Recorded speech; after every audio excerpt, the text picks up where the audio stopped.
नमस्कार मित्रों, मैं हूं अभिषेक तिवारी और साहित्य 24 में मैं आप सभी का स्वागत करता हूं, खैर मकदम करता हूं। तो दोस्तों, हमारे साथ हैं आज एक प्रसिद्ध म्यूजिकोलॉजिस्ट, फिलैंथ्रोपिस्ट, एजुकेशनिस्ट, एक बेहतरीन कवित्री, समाज सेवी, थिंकर। उपाधियां कम पड़ जाएंगी पर जो कहानी है वो कम नहीं होगी, ना खत्म होगी। हमारे साथ हैं डॉक्टर देवेंद्र कौर जी। तो देवेंद्र कौर जी, आपका साहित्य 24 में स्वागत है, साहित्य 24 में स्वागत है। बहुत बहुत शुक्रिया अभिषेक जी, और बहुत बहुत शुक्रिया। खास बात यह है कि दोस्तों, आप साहित्य 24 की को फाउंडर भी हैं और इसके साथ आपका जो जीवन का सफर है वो अपने आप में बहुत प्रेरणादायी है।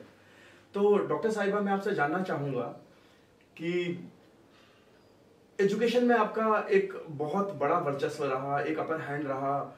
लगातार 6 साल तक आपने फर्स्ट रैंक लाया है आपने अपने एजुकेशनल करियर में, और उसके बाद आपने पीएचडी की, आप म्यूजिक की प्रोफेसर रही हैं। आपकी लगभग मित्रों 25 जो किताबें हैं वो अलग अलग यूनिवर्सिटीज में म्यूजिक के ऊपर पढ़ाई जा रही हैं, कोर्स में है, इन सिलेबस है, और 4 कविताओं की पुस्तकें प्रकाशित हो चुकी हैं।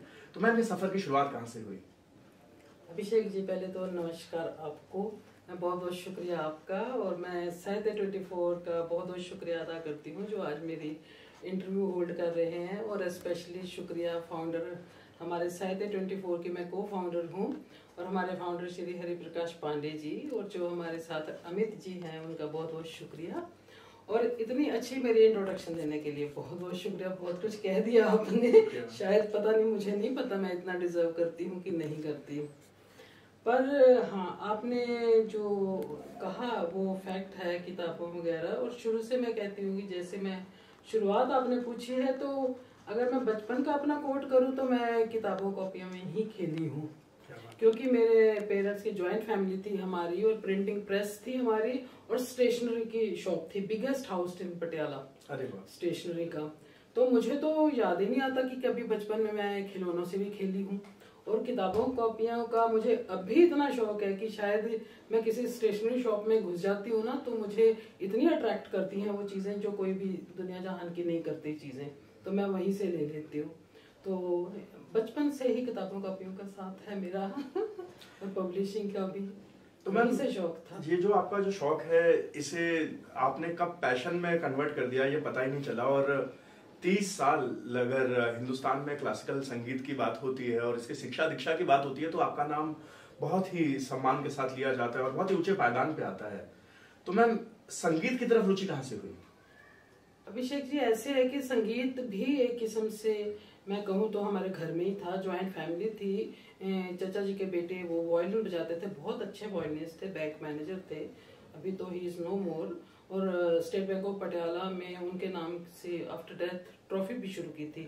और उनकी वजह से बचपन से ही मैं सुनती थी कि बहुत लोगों का जो वोकलिस्ट थे, इंस्ट्रूमेंटलिस्ट थे, आते जाते थे घर में हमारे, और वो वोकलिस्ट बहुत प्रैक्टिस करते थे। मतलब he was such a good artist. ये नहीं पता था उस टाइम कुछ भी इतने कि इतना अच्छा है, पर संगीत हाँ अट्रैक्ट करता था।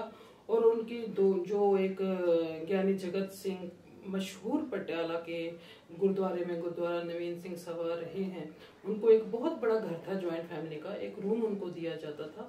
तो बचपन से ही इंस्ट्रूमेंट्स देखे हैं मतलब। और जैसे ही मैं 6th क्लास में हुई तो मैंने म्यूजिक सब्जेक्ट रखा।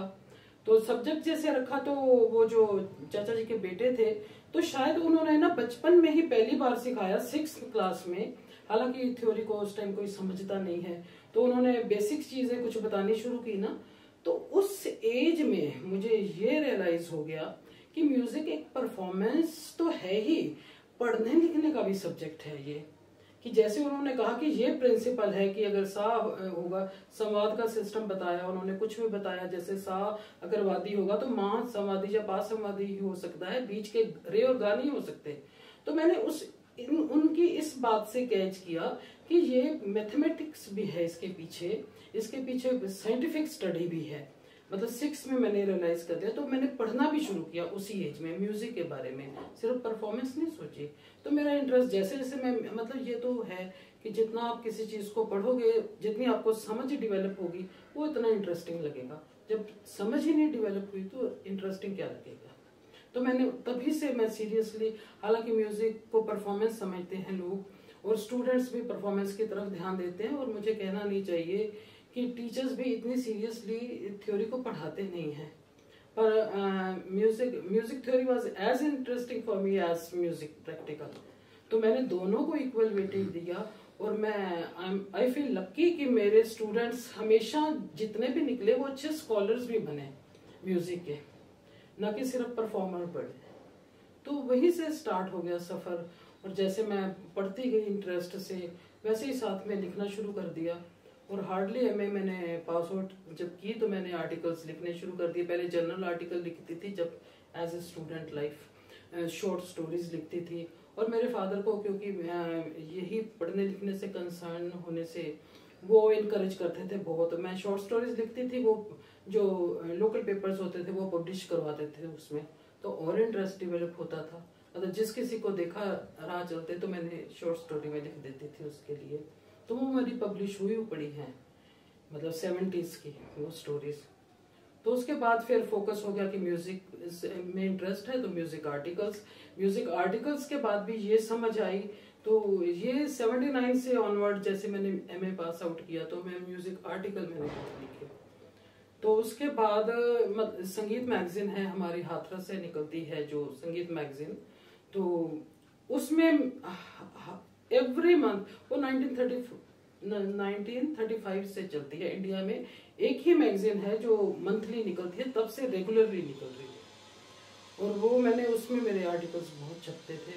और एक 87 एक साल है जिसमें हर उसमें मेरे आर्टिकल्स छपे हैं, मतलब एवरी इशू में 12 महीने पूरे। जनवरी फरवरी का उनका विशेष अंक निकलता था, बाकी 11 मतलब छपे हैं वो। जैसे जैसे पर मैं पीएचडी भी करने लगी, एमफिल भी की, तो मुझे रिसर्च की तरफ मेरा इंटरेस्ट डेवलप हो गया। फिर मैं रिसर्च बेस्ड लिखने लगी, रिसर्च पेपर्स लिखने लगी। फिर समझ आया कि आर्टिकल से हालांकि लोगों को समझ आए या ना आए हो क्या फर्क है, पर ऑथेंटिसिटी उसकी ज्यादा वैल्यू रखने लगी मेरे लिए। उसके लिए फिर बहुत आपको स्टडी करना पड़ता है। रिसर्च पेपर्स बहुत लिखे, फिर रिसर्च पेपर पब्लिश हुए मेरे रिसर्च। फिर 1987 से मैंने बुक्स लिखनी शुरू की। फर्स्ट मेरी बुक जो पब्लिश हुई थी 1987 में हुई थी। उसके बाद तो लिखते गई, नो लुकिंग बैक। लगभग 30 किताबें आपने लिख दी हैं। एक ऐसी किताब जो आपके दिल के सबसे करीब है? मेरी सारी किताबें मेरे दिल के करीब हैं, क्योंकि मैंने ना उसमें पूरा हार्डवर्क किया है। जितने मेरे लेवल था समझ का, मैं ये नहीं कहती कि मेरा बहुत लेवल है, पर हर एक की समझ के अकॉर्डिंगली कई बार होता है कि कोई मेहनत नहीं करता, इतनी समझ है तो इस लेवल तक लिख के छोड़ देंगे, मुझे सेटिस्फेक्शन नहीं होती। मेरे लिए परफेक्शन चाहिए हर एक चीज में। तो जितनी मेरी समझ का परफेक्शन का लेवल है, मैंने उस लेवल तक हर एक अपनी बुक में कोशिश की है। हालांकि पंजाबी यूनिवर्सिटी में पटियाला में म्यूजिक की किताबें पंजाबी में नहीं होती, कम होती है, तो इन्होंने स्पेशली मेरे से लिखवाई। तो जो भी मैंने किए यूनिक काम है वो मेरा सारा अपना, सारी किताबें। एक है संगीत हिंदी शिक्षा विच मनोवैज्ञानिक सिद्धांतों का प्रयोग। शायद किसी ने साइकोलॉजिकल प्रिंसिपल को म्यूजिक के फील्ड में अप्लाई नहीं किया होगा, और स्पेशली मेरा इंटरेस्ट है music because basically I think I am teacher. तो मेरा ना हमेशा इससे यही रहता है कि मैं कैसे अच्छा पढ़ाऊं, कैसे मेरे स्टूडेंट सेटिस्फाइड हों। एंड आई फील प्राउड कि 36 इयर्स ऑफ जॉब में मुझे कोई कभी ऐसा नहीं लगा कि मेरे स्टूडेंट ने डिसइंटरेस्ट दिखाया हो, या कभी उसने मतलब वो भी उनको कहते, मेरी पीठ पीछे भी कहते सुना कि we are lucky we are in her class. तो ये बात आपको इतना, it's not no less than an award. अगर स्टूडेंट्स आपको इतना अप्रिशिएट करते हैं तो वो अवार्ड से कम नहीं होता। और मैं अगर मेरा कोई स्टूडेंट क्लास में मेरी कोई बात समझ नहीं पा रहा तो मेरी रातों की नींद हराम हो जाती है। मैं आके सोचती रहती थी कि इस स्टूडेंट को कैसे समझाऊं कि इसकी समझ में आ जाए मेरी बात। तो मैं उसके लिए वेज एंड मीन्स निकालती थी कैसे। तो मेरी बेसिकली रिसर्च भी रही है म्यूजिक टीचिंग पे है। That's why I said that I am a teacher. Basically I am a teacher, क्योंकि म्यूजिक टीचिंग पे मैंने बहुत स्टडी की है। और हर every day in 36 years, every day was new learning for me till the last day of retirement।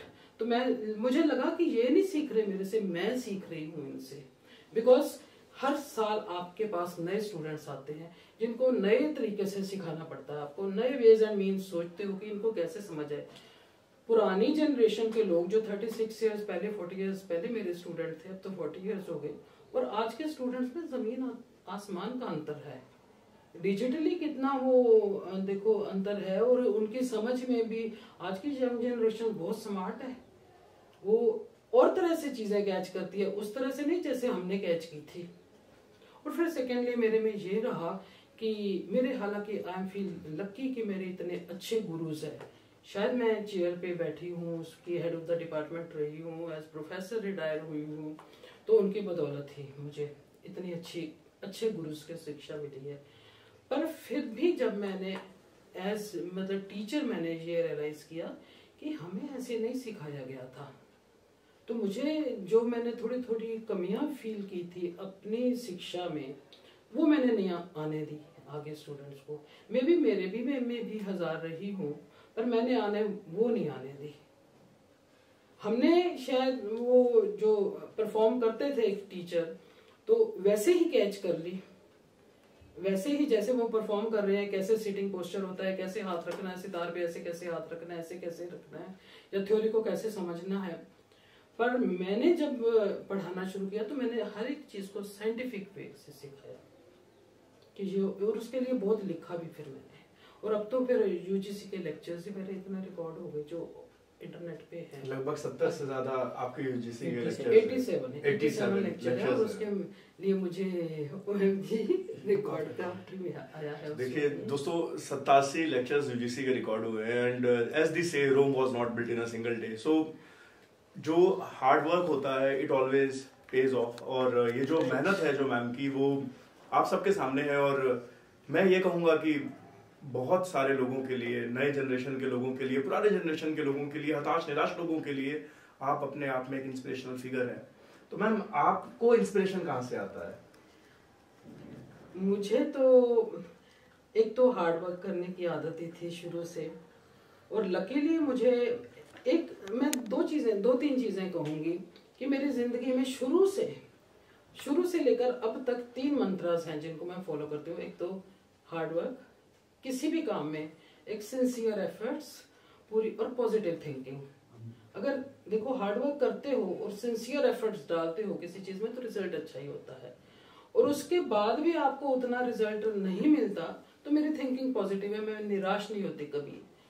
Touch wood, मैं आज तक मतलब मेरा इतना मेजर एक्सीडेंट भी हुआ, और इतनी मेरी सर्जरीज 10 सर्जरीज मेरी हो चुकी हैं, और मैं बेड रिडन भी रही, और आप हैरान हो गए शायद डिप्रेशन में लोग आ जाए। मैं 3 साल तक एक वॉकर के साथ अपने कॉलेज में जाती रही उसमें, और 22 इयर्स बैक मेरा एक्सीडेंट हुआ था, और still I am walking with stick. तो पर मैं डिप्रेशन में नहीं गई, शायद मेरी पॉजिटिव थिंकिंग ने मुझे बचा लिया। और फिर मैं यही समझती हूँ, पॉजिटिव थिंकिंग थी। शायद कमियां हर एक चीज में होती हैं, मैं हमेशा से ही ये सोचती रही हूँ कि मेरे टीचर्स मुझे बहुत अच्छे मिले, स्कूल टाइम से लेकर कॉलेज टाइम से, जिनके अंडर मैंने पीएचडी की, सबके बहुत बड़े बड़े नाम हैं उनके। तो that way I think I am lucky. और दूसरी मुझे घर से प्रेरणा मिली कि मेरे फादर एकेडमिकली इतने पढ़े लिखे तो नहीं थे, पर बहुत ब्रॉड माइंडेड थे। हम 5 बहनें हैं और 1 भाई है, तो मुझे जिंदगी में कोई इंसिडेंट ऐसा नहीं याद आता कि मेरे भाई को ज्यादा प्रेफरेंस मिली हो हमसे। और दूसरा, वो हर एक चीज को अप्रिशिएट बहुत करते थे, बहुत उनको फाइन आर्ट्स को अप्रिशिएट बहुत करना आता था, म्यूजिक के पीस को, एक एक चीज को वो इतना करते थे। और उन्होंने अपने कैसेट्स की कलेक्शन थी, वो जो कवालियों की कलेक्शन थी उनके पास। और इवन पेंटिंग मेरा सब्जेक्ट रहा है, मैं पेंटिंग करती थी, I was the best artist of the college. तो इतनी पेंटिंग्स मेरी एग्जीबिशन में गई हैं। जब तक पर मेरे फादर अप्रिशिएट नहीं कर लेते थे ना उससे, तो मुझे सेटिस्फेक्शन नहीं होती थी कि ये पेंटिंग अच्छी बनी है। ये नहीं कि पेंटिंग देखे हाँ हाँ हाँ अच्छी है, ऐसे नहीं। जो दिल से बाहर निकलती है ना, उसका पता चलता है कि कहाँ म्यूजिक के लिए वाह किसी ने की। और ये एक म्यूजिशियन के लिए, एक परफॉर्मर के लिए बहुत बड़ा अवार्ड है कि अगर किसी के दिल से बाहर निकलती है। तो अगर दिल से नहीं कहने को, आपको खुश करने के लिए कोई कहता है, तो वो नहीं होता। मैम, बीइंग अ फीमेल, आपने लाइफ में अपने आसपास बहुत सारी फीमेल्स को देखा होगा, उनका स्ट्रगल देखा होगा। और क्योंकि आप एक नारी शक्ति का स्वरूप है, प्रतिरूप है, तो ये बात करना बहुत ज़रूरी है कि आज के दौर में भी कई परिवार ऐसे हैं जहाँ पे लड़कियों को आगे बढ़ने से रोका जाता है और उनके लिए बाहर निकलकर अपनी पहचान बनाना काफ़ी मुश्किल होता है। तो आप उन तियानू कुड़ियानू की संदेश देना चाहोगी, मतलब क्या आप मैसेज देंगे उन लड़कियों को कि वो कैसे वो उस शैकल्स को, उन जंजीरों को तोड़े? देखो, वैसे तो बहुत बार ये नहीं कहूंगी कि एकदम पेरेंट्स के अगेंस्ट हो जाएं या किसी के अगेंस्ट हो जाएं, जो अपने उनकी फैमिली ट्रेडिशंस हैं, एक दिन में किसी की थिंकिंग नहीं बदलती होती। खुद एफर्ट्स करो, खुद कुछ बन के दिखाओ, तो पेरेंट्स आपके साथ होते हैं, आसपास के लोग। अब मैं देखो, मैं सिंगल हूँ, बिल्कुल मैं एक सिंगल लेडी को, और बीइंग फिजिकली डिसेबल, आपको सरवाइव करना बहुत मुश्किल होता है। अपनी सोसाइटी में ही जहाँ रहते हो आपको बहुत मुश्किल होता है, तो उसके लिए भी आपको बहुत एफर्ट्स करनी पड़ती हैं। हालांकि मैं सिंगल हूँ, पर मेरे सेल्फ इम्पोज्ड रूल्स हैं मेरे। मैं जो हार्ड वर्क करती हूँ, जो मैं जिस तरह से मैं रहती हूँ, सबको दिखाई देता है। मैं किसी से बात करूँ ना करूँ, सबको दिखाई देता है वो बातें। तो आपको उसके लिए बहुत एफर्ट्स करनी पड़ती है अपने खुद को। अगर कोई खुद ऐसा बनना चाहता है तो उसके लिए पहले तो देखो, खुद जब आप अकेले चलते हो ना, तो लोग आपके साथ हो जाते हैं अगर आपकी सिंसियर एफर्ट्स होती हैं तो इसलिए मैं तो कहूंगी कि कोई भी लड़कियां हैं या कुछ भी है, हालांकि मैं देखो एक टीचर रही हूँ, तो कुछ कई बार ना स्टूडेंट्स यंग एज होती है तो मुझे देख के बहुत इम्प्रेस हो जाते थे कि मैम हम भी नहीं शादी करेंगे जी, हम भी आपकी तरह रहेंगे। मैं कहती थी नो, इट्स मस्ट, या तो मेरी तरह बन के दिखा दो। मैं एक दिन में नहीं बनी हूँ, उम्र लग गई है एक बनते बनते मुझे।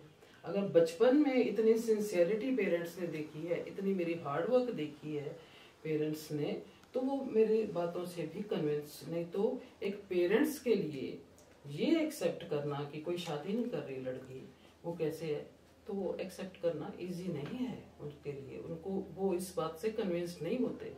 पर जब आपका वो एम एंड एम्बिशन देखते हैं लाइफ का क्या है, और उसके लिए आप उसको अचीव करने के लिए कितनी मेहनत कर रहे हो, तो वो भी आपसे कन्विंस्ड हो जाते हैं। तो मैं तो खुद कहती हूँ कि अगर जंजीरों को तोड़ना है ना, तो खुद पहले ऐसे बनिए।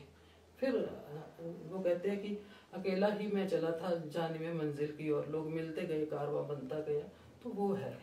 बिल्कुल बिल्कुल, मैं अकेला ही चला था जाने में मंजिल, मगर लोग साथ जुड़ते गए, कारवां बनता गया। और दोस्तों, ये कारवां इस मुकाम तक आज पहुंचा है कि आज काफी सारे लोगों को आपको देख के इंस्पिरेशन मिलती है। और जैसा कि मैंने पहले भी कहा, मैम ने कहा कि ये एक दिन में पॉसिबल नहीं हुआ है, ये एक पूरा प्रोसेस है। और आप सबको पता है कि 22 साल लगे थे, 22 वर्ष लगे थे ताजमहल को बनने के लिए, और उसके बाद आज ताजमहल दुनिया के आज इस युग के एक आश्चर्य, 7 आश्चर्य में से एक है, अद्भुत आश्चर्य में से एक है। तो आप यही समझ सकते हैं कि ये एक पूरा प्रोसेस है और हमें पूरा प्रोसेस फॉलो करना है। मैम, आपकी लाइफ जो आपने यहाँ तक जी है, आप उसे अगर सम अप करना चाहें, डॉक्टर देवेंद्र कौर खुद के लिए क्या है? क्योंकि दुनिया के लिए देखिए आप एक इंस्पिरेशनल फिगर हैं, कई लोग आपसे इंस्पायर होते हैं, कई लोग आपको पूछते हैं, कई लोग आपको मानते हैं, कई लोग आपके जैसा बनना चाहते हैं। अगर वक्त में अगर आपको पीछे जाके कोई चीज जोड़नी पड़े, या कुछ बेहतर करना चाहे, या कुछ चेंज करना चाहे, डिलीट करना चाहे, एडिट करना चाहे, तो वो आप क्या करेंगे और आपके लिए आप क्या हैं? देखिए, मैं आपको कोई बहुत बड़ी चीज नहीं मानती अपने आप को, और हूं भी नहीं, सच में पूछो तो। अगर मैं पीछे मुड़ के देखूं तो मैंने सारी जिंदगी काम ही काम किया है, इसके अलावा मुझे कुछ दिखाई नहीं देता। और जब काम किया है तो मैंने कभी कोई फल की इच्छा नहीं रखी। जब काम किया है तो काम ही किया है। आप हैरान हो गए कि मैं 22 इयर्स हो गए मेरे एक्सीडेंट को, मैंने अंदर बैठ के, घर में बैठ के काम किया है। मुझे नहीं पता मुझे कोई जानता है या नहीं, ना किसी अवार्ड की इच्छा की है। जितने आप देख रहे हो इधर सर्टिफिकेट से अवार्ड पड़े हैं, वो मुझे घर से बुला के दिए गए हैं। मैंने कभी नहीं किसी के लिए पूछा, क्योंकि मेरे काम को मिले। मैंने कभी अवार्ड के लिए काम नहीं किया। मैंने काम करना, वो काम मेरे लिए पूजा है, इबादत है, वो मुझे इनर सेटिस्फेक्शन देता है। और कभी उसके लिए कोई पैसे की तमन्ना नहीं की मैंने। और आप, मैं ऑन रिकॉर्ड्स आज बोलती हूँ कि हमारा फील्ड ऐसा है कि जिसमें आप कमाना चाहें तो लाखों कमा सकते हैं। मैंने 36 इयर्स जॉब की है, not even a single penny किसी स्टूडेंट से ली आज तक, बल्कि उनको घर में बिठा के खिलाया है और उनको पढ़ाया है, ये किया है। कोई स्टूडेंट आज 36 इयर्स में हजारों स्टूडेंट्स आपके निकल जाते हैं, कोई नहीं कह सकता कि मैडम ने पैसे लिए हैं। और अब तक जब आप काम करते हो, आपका काम पे मुझे नहीं कोई जानता, बाय फेस मुझे नहीं बाहर जानते, और अगर कोई पूछो डॉक्टर देवेंद्र कौर तो वो जानते हैं, नहीं जानते, मेरी किताबों के नाम वो जानते हैं, मुझे नहीं कोई जानता क्योंकि मुझे देखा ही नहीं किसी ने।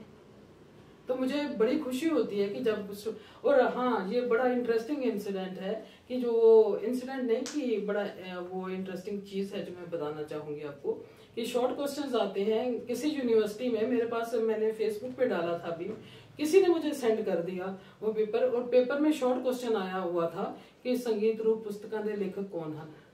बात है। वो क्योंकि मेरी ये किताबें जनरेशंस निकल गई पढ़ते पढ़ते, और जो मेरी ये स्पेशली ये बीए लेवल के स्टूडेंट, बाकी तो रिसर्च बुक्स हैं, तो बीए लेवल के स्टूडेंट्स के लिए संगीत रूप वो इतना मतलब नाम पॉपुलर हो गया और इतनी ऑथेंटिक इन्फॉर्मेशन स्टूडेंट्स को मिलती है। और बीए लेवल के लिए भी मैं लिखूं तो मुझे ये होता है कि मैं पूरा रिसर्च वर्क करके कोई अगर आज इतनी सी चीज मैंने गलत लिख दी अपनी बुक में कोई, या किसी म्यूजिशियंस के बारे में कुछ गलत इन्फॉर्मेशन पास करती, तो वो जनरेशंस तक आगे गलत इन्फॉर्मेशन पास हो गई। तो वो हर साल मतलब आपको रिवाइज करनी पड़ती है। Punjab university, Punjabi university, Guru Nanak university, Punjab की तीनों यूनिवर्सिटीज का सिलेबस तो मैं देखती हूँ, और जो भी चीज़ नई ऐड हो, जो काटना हो, उसमें हर साल रिवाइज करती हूँ। तो बाकी भी पर हरियाणा में, हिमाचल में, इवन जम्मू एंड कश्मीर तक जाती हैं किताबें, वो चलती हैं, तो मुझे अच्छी होती है।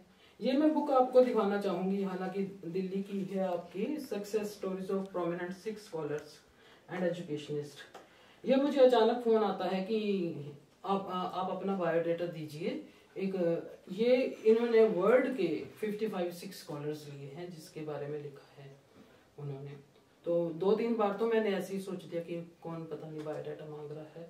फिर जब मुझे बड़े बड़े नाम बताए कि इस यूनिवर्सिटी के वीसी हैं, इस यूनिवर्सिटी के वीसी हैं, तो फिर मैंने दिया। पर दिया तो बहुत, ये 23 नंबर पेज पे है, बेशक आप देखो, तो बहुत अच्छी बुक बनी है और बहुत अच्छा उन्होंने ये इसमें दिया है मेरा। तो मैं उसमें एक तो ये बात बताऊं कि जो अपने आप में आपका फर्म बिलीव होना चाहिए किसी चीज में, तो मेरा तो फर्म फेथ है एक अपने रिलीजन में। ये देखिए प्रोफेसर डॉक्टर देवेंद्र कौर। बिल्कुल, मैं उस रिलीजन वाले क्वेश्चन पे ही आने वाला था कि कितनी स्पिरिचुअल है डॉक्टर देवेंद्र कौर। मन से बिल्कुल स्पिरिचुअल हूँ, बहुत फर्म बिलीवर हूँ। देखो मेरी जिंदगी के ये मोटो हैं 2-3, जो मैं तिस साहिब की टेक नानक मने माहे, जिससे मदद सुख हो सगले दुख जाए। मैं हमेशा ये मानती हूँ कि मुझे उसका, किसी इंसान का सहारा हो ना हो, मुझे उसका, और ये सिर्फ कहने के लिए नहीं है, मैं मानती हूँ। अगर आज मेरे साथ अच्छा नहीं भी हुआ ना, मैं डिप्रेशन में इसलिए नहीं जाती कि शायद ऊपर वाले ने मेरे लिए कुछ और सोचा होगा, है ना। वो उसकी टेक, उसका सहारा हमेशा मेरे मन में रहता है। और जब ये मेरा एक्सीडेंट हुआ, मैं I was totally bedridden for मतलब totally bedridden for almost 1.5 year. और उसके बाद भी जो मेरी हालत थी, जिस हालत में लोग मुझे देखते थे, कोई और होता तो शायद कितने डिप्रेशन में आ जाता। आप उस टाइम में इजी नहीं होता कि आप वॉकर के साथ 3000 गर्ल्स के बीच में से निकल के जा रहे हो, और मेरे साथ एक हेल्पर छोटा जाता था और मुझे बिठा के आते थे, और वो जो गवा तकिया होता है वो लेके जाके स्टेज पे बिठाते थे, और मेरी पूरी लेग के ऊपर, राइट लेग के ऊपर एक पूरी जो ब्रेस लगी होती थी, इतने इतने भारी वो उसमें लॉक होते थे जो खोल के आप थोड़ा सा ऐसे फोल्ड करके बैठते थे। तो बड़ा मुश्किल होता है ऐसे हालत में सरवाइव करना। पर मैं बस यही गुरबानी में मेरा फर्म बिलीवर हूँ। मैंने गुरमत संगीत पे, गुरबानी पे काम भी बहुत किया है। तो मैं यही मेरे मन में, जब मैं बिस्तर पे थी हर टाइम रोती रहती थी पहले तो, जब एक्सीडेंट हुआ तो इजी नहीं होता एक्सेप्ट करना। तो जगजीत सिंह की ना वो, तब भी मुझे म्यूजिक ने सहारा दिया कि जगजीत सिंह की वो कैसेट हर टाइम ना शब्दों की मेरे साथ चलती रहती थी कि जू जू तेरा हुक्म की वह तुम होना, जय जय रखे आप जाए खलोगना। तो ये बात ना मेरे मन में उतर गई कि जैसे उसका हुक्म है ना वैसे ही होना है, मैं जितना मर्जी चाहूँ। तो फिर धीरे धीरे धीरे धीरे मैंने, मतलब ये 2 चीज ऐसे है कि मैं हमेशा मानती हूँ, जब मैं कभी लगता है कि मुझे किसी चीज का सहारा नहीं है, तो मैं कहती हूँ कि जो जो तेरा हुक्म तेरे पे होगा, या तिस साहिब की टेक नानक मन्ने में है। ये तो मेरी जिंदगी का मूल मंत्र है। तो जिसको उसका सहारा है, मुझे डर नहीं लगता किसी चीज से भी। कोई काम करने से डर नहीं लगता, कोई बड़े से बड़ा काम कोई कहे मुझे डर नहीं लगता, मैं घबराती नहीं बिल्कुल भी, क्योंकि मुझे उसका सहारा है। हो गया तो उसकी इच्छा है, अगर नहीं हुआ तो वो भी उसकी इच्छा है। मैंने अपनी पूरी सिंसियर एफर्ट्स उसमें डाली है, ये होता है।